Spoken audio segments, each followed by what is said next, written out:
What's up, everybody? Welcome to the Phase Reviews YouTube channel. My name is Jordan. If you're new here, thank you for joining me. And if you're a subscriber, welcome back as always.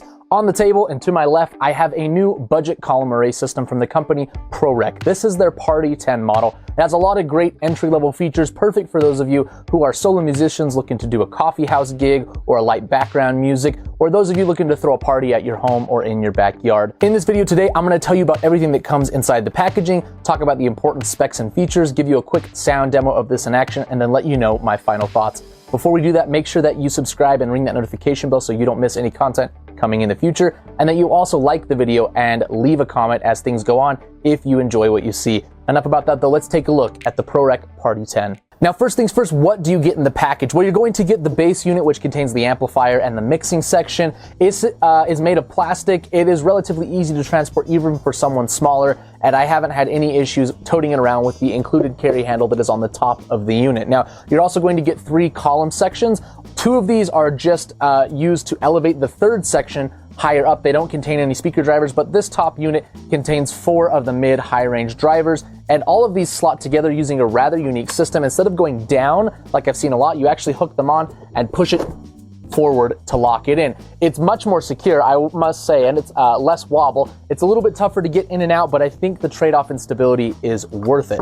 You're also going to get your IEC power cable right here. You're going to get a user manual that walks you through how to use the speaker, and you're going to get a small IR remote for controlling the built-in media player. Now, you can see this one to my left, maybe you can see, it's kind of dark. It is about, I'm 5'11", and this is probably about eye level, so maybe 5'8" or 9. It is not a terribly high speaker, and I'm gonna say right out the gate, this is not gonna be used for rocking a large party. This is perfect for a more intimate gig. If you're doing music at a cocktail hour, if you are a guitarist or a singer, piano player, doing a restaurant gig, doing some background music, that's what this is aimed for. And the fact that this is not very tall means that you're probably going to want to use this with seated guests or in an environment where you're not trying to project over a large area. Now, a column array system by nature disperses the sound wider than it does taller, and so this does a great job getting sound from a single speaker over a large area. Now, the bass unit, let's take a look at that a little more closely. Putting some of this stuff to the side and flipping this around. Again, see how easy I can pick this up and move it. You can see on the back side that we've got our IEC power in right here. We've also got our power toggle switch, and then on the top of the unit, we have the mixing section. Now, it's a rather unique mixing section. Again, the Party 10 is unlike anything I've taken a look at before. Our first 2 inputs are mic inputs, but they are 1/4 inch instead of XLR. An odd choice. I would have rather had the mic inputs be XLR and the line be a 1/4 inch, but the line is actually the XLR. So who knows why they did this? You can always get converter cables, but you've got 2 mic inputs with their own independent volume control, as well as an echo or reverb if you're going to do some karaoke or singing. The line input has XLR, RCA, as well as the media player up here, which we will get to in a minute. On the right side, we do have a line output for linking 2 speakers together. So if you Bluetooth to one of these, you can send the signal from one to the other, and they don't link wirelessly, but it's pretty easy to pair them up. You have a 2-band EQ with a low and a high, and then you have a power and a limit light on the very far right. Now up here, we have the media player section, which has a handful of buttons and a small screen. I'll power the speaker up and show you that up close. So zooming in a little on the mixer section, I hope it's not too washed out, but regardless, I can tell you what the display says. To the left of the display, we have an SD card slot, standard size, as well as a USB-A for plugging in a USB stick. You can also see the Bluetooth logo right here, so this will handle all of those different formats. And again, all of these are transmitted to the line input and controlled via this volume right here. Now, right now on mode, it says no because nothing has been inserted. If I click this one time, it will go to Bluetooth and start pairing. Very easy to click that up to your phone. It looks like it's already paired to mine again.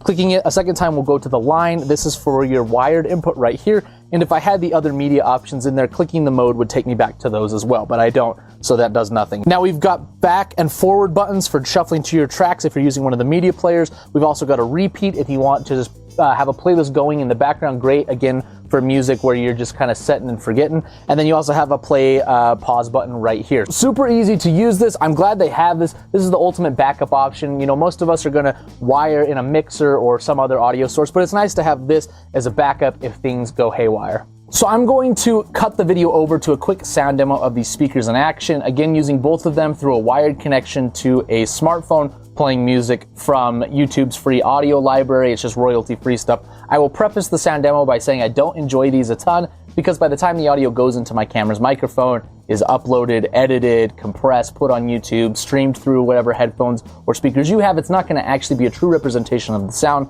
but overall, people want it, so I'm going to do it.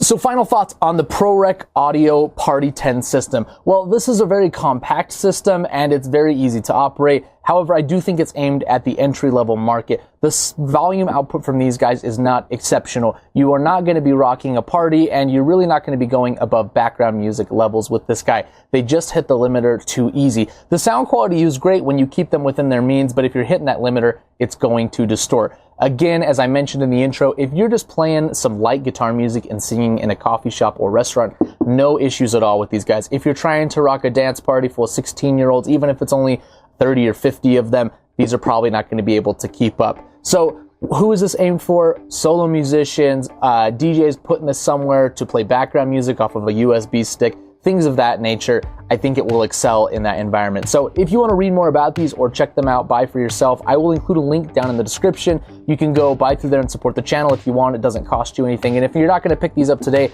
just go ahead and like the video and leave a comment letting me know your thoughts or other budget column systems you want to see here on Phase Reviews. Make sure that you subscribe and ring that notification bell so that you don't miss any videos coming in the future. And once again, thank you so much for watching. I will see you next time.